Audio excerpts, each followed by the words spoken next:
인생을 살아가면서 우리가 맞고 싶지 않은 바람, 바로 그게 외도라고 하는 바람일 텐데, 그럼 이 외도가 딱 발생했을 때 한 사람만 상담을 받으러 와도 저는 해결의 조짐이 있다고 생각하는 사람입니다. 배우자가 외도를 해서 내가 그 외도의 피해자인 당사자가 오잖아요. 그럼 전 제일 먼저 무슨 얘기하는지 아십니까? 재산 지키세요. 돈 지키라고 얘기합니다. 재산. 돈 지키라고 얘기합니다. 저는 외도가 시작된 집이 있다면 남아있는 배우자에게 반드시 재산부터, 마음 지키라는 얘기 안 해요. 재산부터 지키라고 이야기합니다. 다른 사람과 마음의 사랑에 빠진 사람은 자기가 가진 모든 것으로 새로운 것에 충성하려고 하거든요. 일단 내 배우자가 바람이 났다, 외도가 시작된 것 같다, 느낌이 딱 드는 순간 제일 먼저 지켜야 될 건 마음이 아니에요. 돈입니다. 재산 잘 지키셔서 나뿐만 아니라 남아있는 가족들을 어떻게 함께 남아있는 삶을 살아갈 수 있도록 할 것인지에 대한 준비를 하시는 거 전 너무너무 중요하다고 생각하고요. 우리가 두 분이 같이 올 때가 있습니다. 두 분이 같이 올 때는 약간 공식이 조금 복잡해져요. 일단 물어봐야 되겠죠. 이혼할 건지 안 할 건지. 그러면 이제 그게 다시 세 가지로 나누어집니다. 둘 다 이혼한다. 둘 다 이혼 안 한다. 한쪽은 하고 한쪽은 안 한다. 한쪽은 하고 한쪽은 안 한다. 이렇게 세 가지로 나누어져요. 둘 다 이혼한다? 그럼 어떻게? 이혼 준비를 잘 할 수 있도록 도와드려요. 둘 다 이혼을 하지 않는다? 그럴 경우에는 보통 이 두 사람이 같이 이를 악물고 살아가겠다는 거거든요. 그래서 이때부터는 트라우마 치료를 양쪽에서 같이 합니다. 외도한 배우자 때문에 속상한 사람이 오히려 이걸 볼모로 해서 미래를 더 낭패로 만들지 않도록, 외도를 한 사람도 자기의 죄책감과 관련해서 이 부분이 다른 이어지는 결혼 생활을 망치지 않도록 트라우마 치료를 같이 합니다. 그리고 이제 한쪽은 원하는데 한쪽은 원치 않는 경우가 있어요. 그러면 10중 8구 조정하는 과정을 거치고요. 그럴 경우에는 무작정 용서한다, 용서를 받겠다, 전 절대 이렇게 상담하지 않습니다. 최소한 시간을 8주에서 보통 20주까지도 둬요.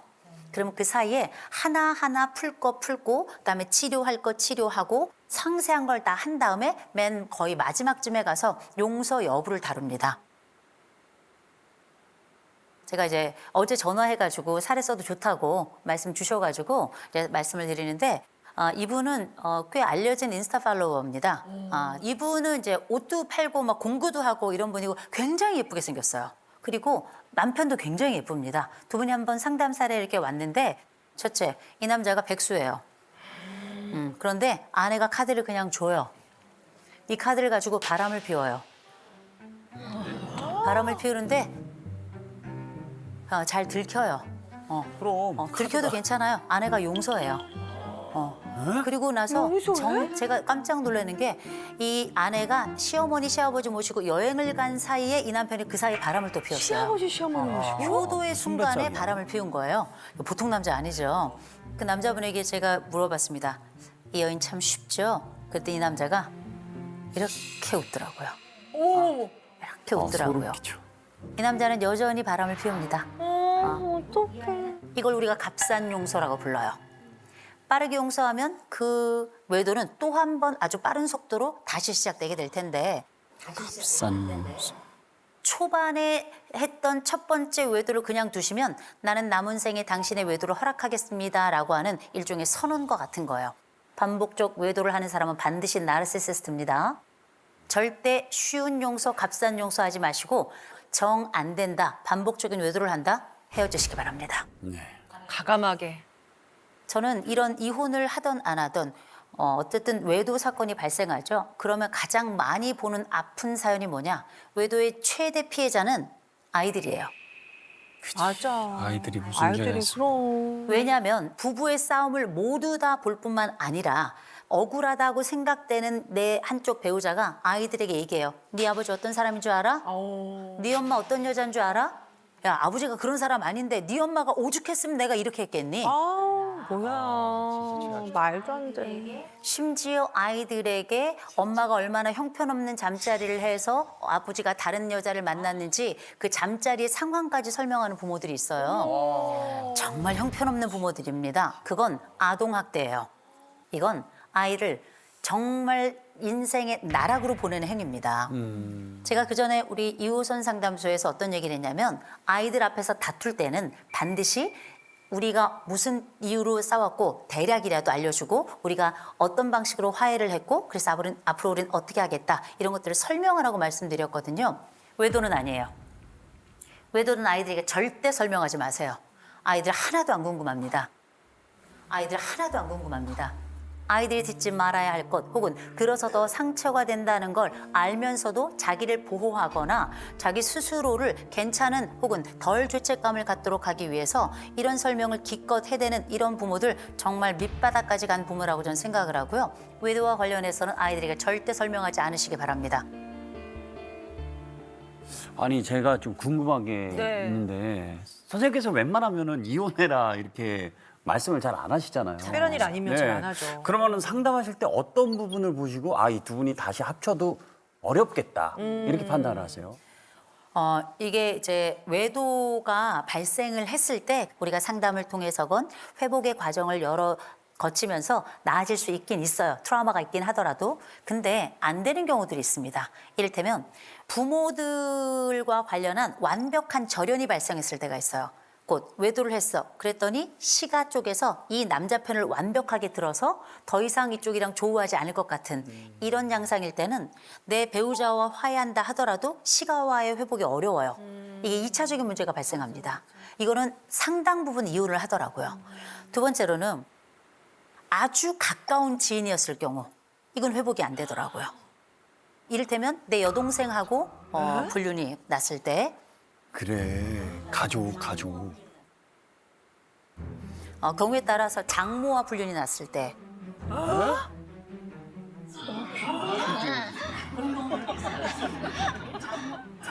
있어. 그런 경우들도 있어요. 있어요? 네, 장모와 불륜이 났을 때 근데 그 장모하고 그 사위가 8살밖에 차이가 안 난 경우였어요.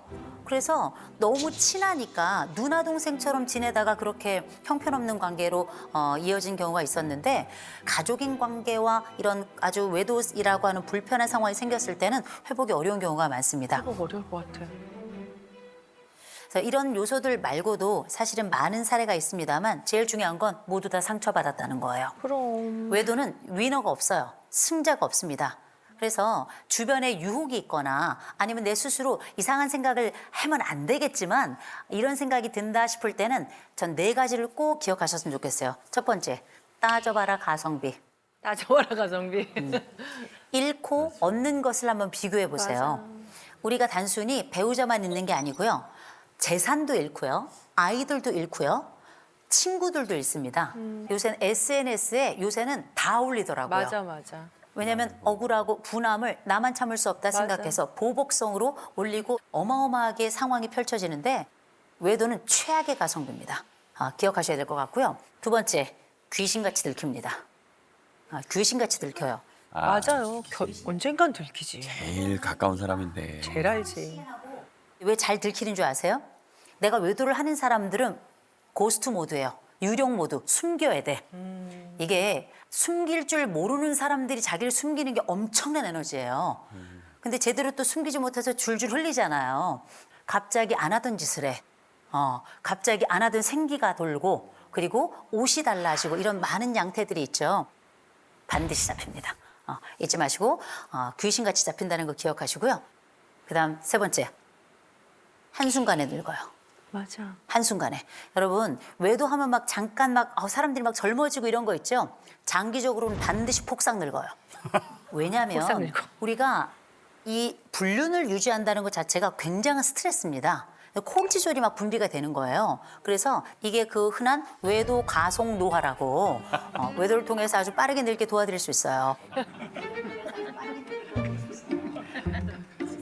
그 외도라고 하는 게 즐거움만 있는 것이 아니라 이 거짓말들을 지켜내는데 엄청난 에너지가 소모된다는 거, 한순간에 늙는다는 걸 아시면 좋을 것 같습니다. 또 하나, 대가는 아이들이 치른다는 거. 대가는 아이들이 치릅니다. 실제 연구 결과에서는 외도를 한 배우자의 자녀들이 외도를 할 가능성은 44%. 외도를 전혀 하지 않은 부모 밑에서 성장한 자녀들의 외도 가능성은 22%입니다. 정확하게 2배예요.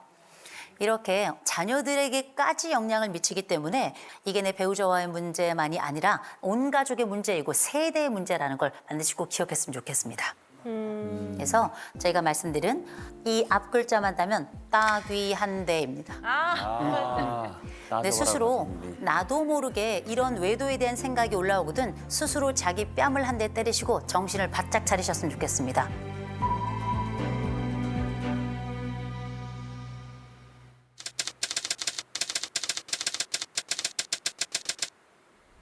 저희가 지금 결혼 12년 차인데 남편이 말이 너무 없어요.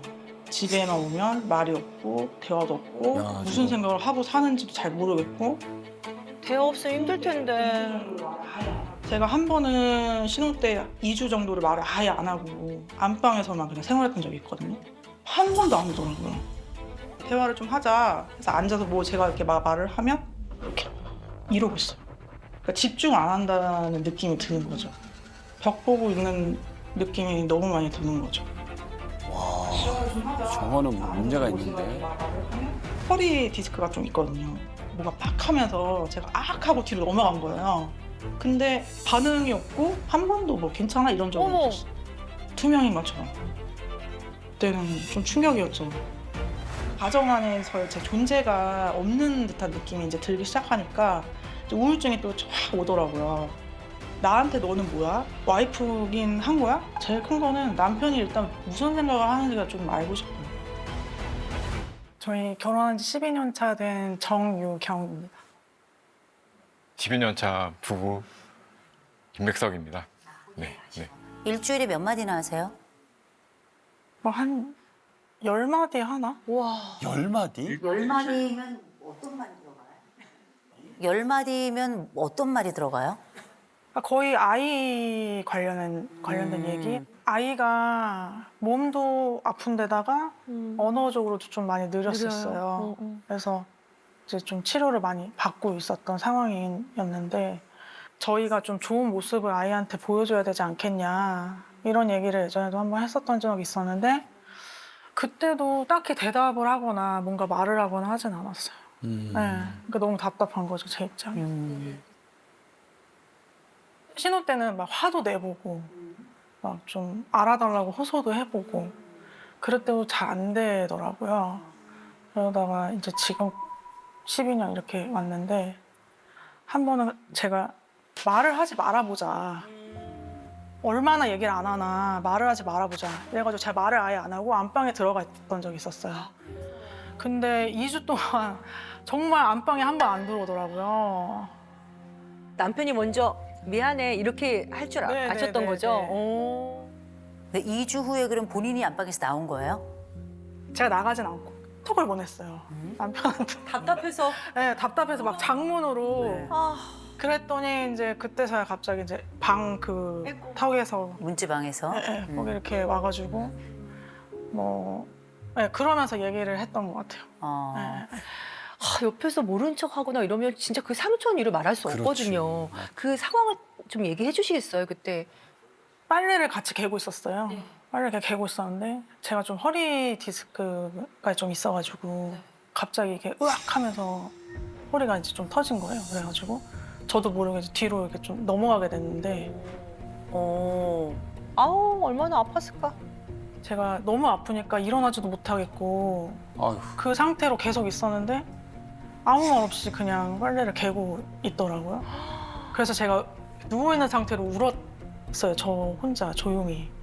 신혼 때부터 왜 남편의 말이 없어진 것 같아요? 원래 성격이었던 것 같기도 하고 어떤 특별한 사건이나 혹은 다툼의 일 같은 게 있었나요? 그러니까 남편이 술 문제가 좀 있었어요. 술. 네. 그래서 주량도 약한데 술을 먹으면 일단 연락이 두절되고 이제 그러니까 한 번은 엄청 한겨울이었거든요. 막 연락이 안 되니까 새벽에 제가 혹시 몰라서 밖에 좀 나가보려고 문을 이렇게 여는데 안 열리는 거예요. 그래서 보니까 거기에 이렇게 누워서 겨울에? 자고 아이고야. 큰일 날 뻔했네요. 큰일 날 뻔했네. 제가 이런 일이 있었거든요. 남편이 그 똑같이 이제 술 문제 때문에 제가 너무 속상해서 이제 누군가 통화를 하고 있었는데 남편이 갑자기 그 방으로 이렇게 들어오더니 저를 막 밀치는 거예요. 나가라고 이렇게 방 바깥으로. 그러면서 저는 이제 당황스러우니까 안 나가려고 이렇게 버팅기고 이렇게 하다 보니까 이렇게 좀 상처가 몸에 네. 일어났고 그때 제가 너무나도 큰 충격을 받아가지고 새벽에 엄청 막 소리를 지르면서 막 울면서 이제 눈앞에 쪽가위가 있었거든요. 쪽가위가 있었거든요. 그래서 긁을 하려고 앞에서 이렇게 시도를 했는데 자해를 했다고 들어도 될까요? 네네 시도 네.